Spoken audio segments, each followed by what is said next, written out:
Hey, I'm Jessica, and welcome to Coffee Chats with Jess, where I try to just have candid talks with you guys in one take.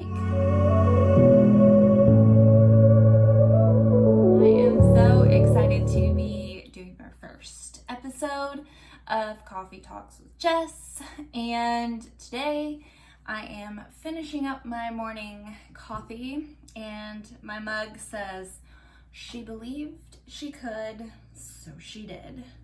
And very inspirational given what I want to talk about today. Today I'm talking about a subject that has been weighing pretty heavily on me for the last couple of months, and it's been really challenging. This isn't necessarily the most uplifting, and this is just me sharing where I'm at in hopes that someone else feels, not alone in this journey. So in August of 2020, at the age of 27, I was diagnosed with ADHD, and for a lot of my life I have just thought that I've had high anxiety and depression and OCD tendencies that were just, in and of themselves. And it wasn't until my therapist kind of assessed everything and was trying to get to the bottom of where I was still really struggling with all aspects of my life. And that was when she asked me if I had ever gotten tested for ADHD. And I had not. And so it was a very new thing to me. And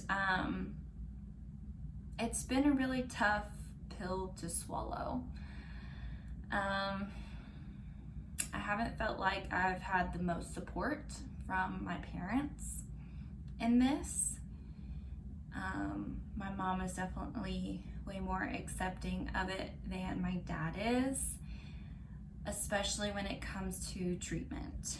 And I have made the personal choice to be put on stimulant medication. And right now, while I'm filming this, I am at, a good time of day where I'm caffeinated. I have taken my medication and I'm awake and can focus my mind a little bit easier.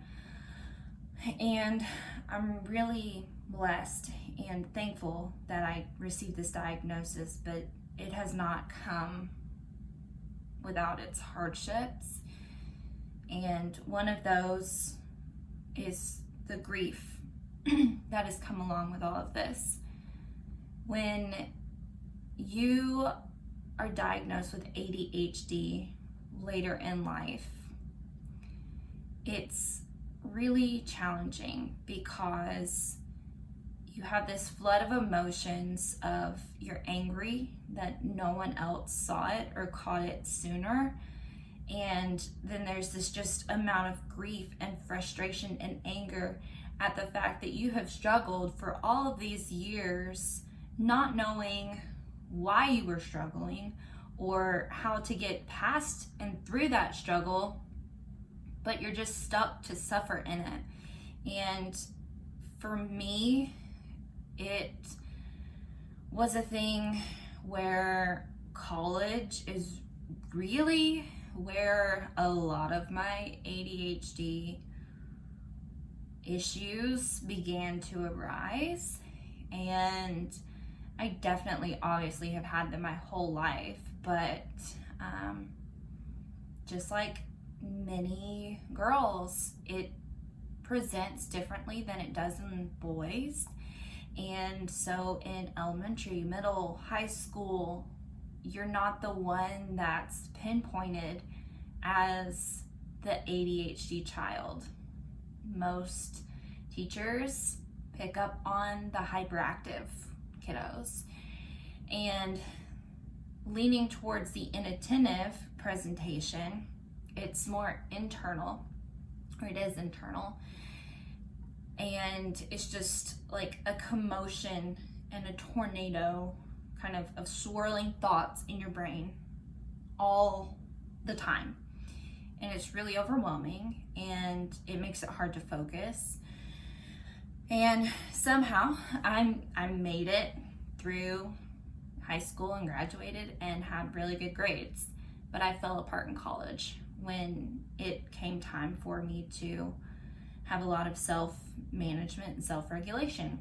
I just didn't have those skills. And ADHD is a neurodevelopmental disorder that has to do with the prefrontal cortex or lobe. Don't kill me for the lack of scientific knowledge. It's underdeveloped is my belief. If that's incorrect, someone please correct me in that. But that was really hard for me to accept, that there's something wrong with my brain and that it's something that's not treatable, in the sense of like there's no cure. It's never going to go away. And since being on the stimulant medication that I'm on for the last 2 or 3 months, it has changed my life. I show up every day and am able to work and get past the motivational mental barriers that I wasn't able to before. And I really think that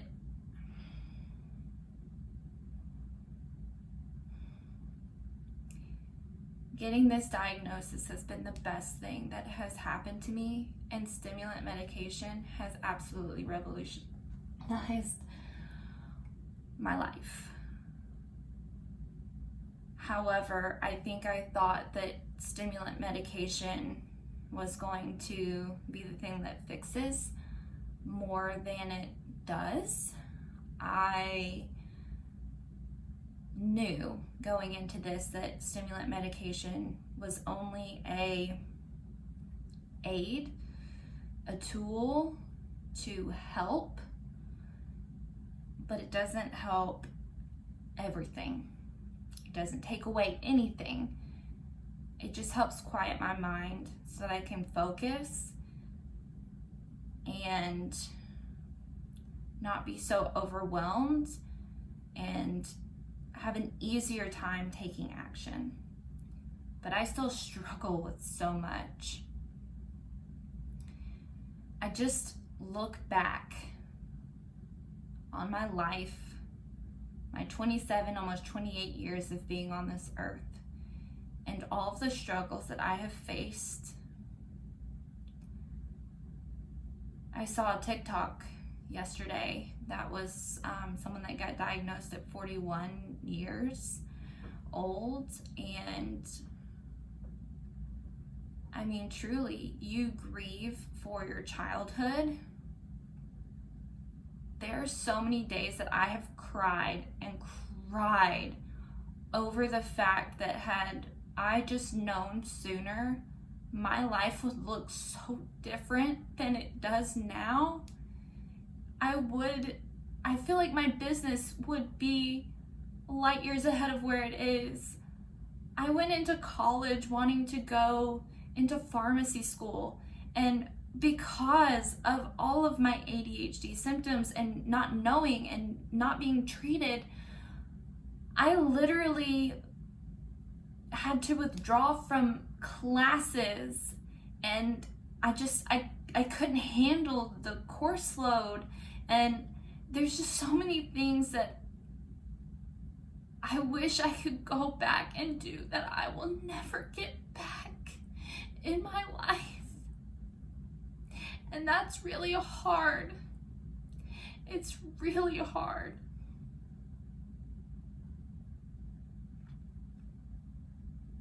I wish I could go back through high school, through college, and do it over again. So much of my self-worth just crumbled because for years I struggled, and I had myself convinced that there was something just absolutely wrong with me and that I was just a waste of life. I have really struggled accepting that God gave me this diagnosis and this answer when He did, and that it was on purpose, and that I didn't struggle for so long for nothing. So I just hope that for those of you who have also received a late diagnosis,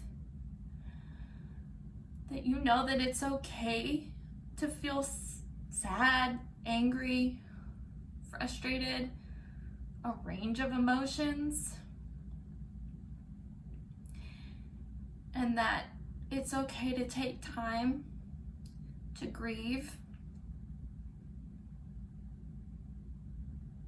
because it feels like years of your life and opportunities were ripped away from you because you didn't know that something was wrong with your brain. And you can't help that.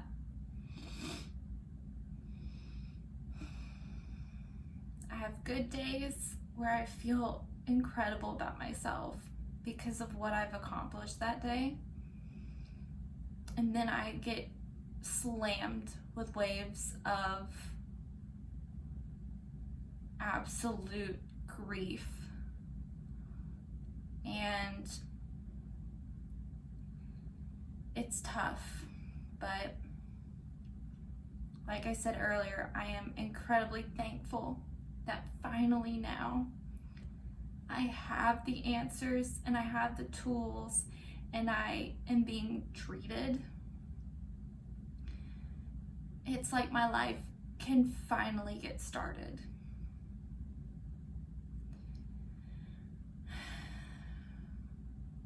I hope that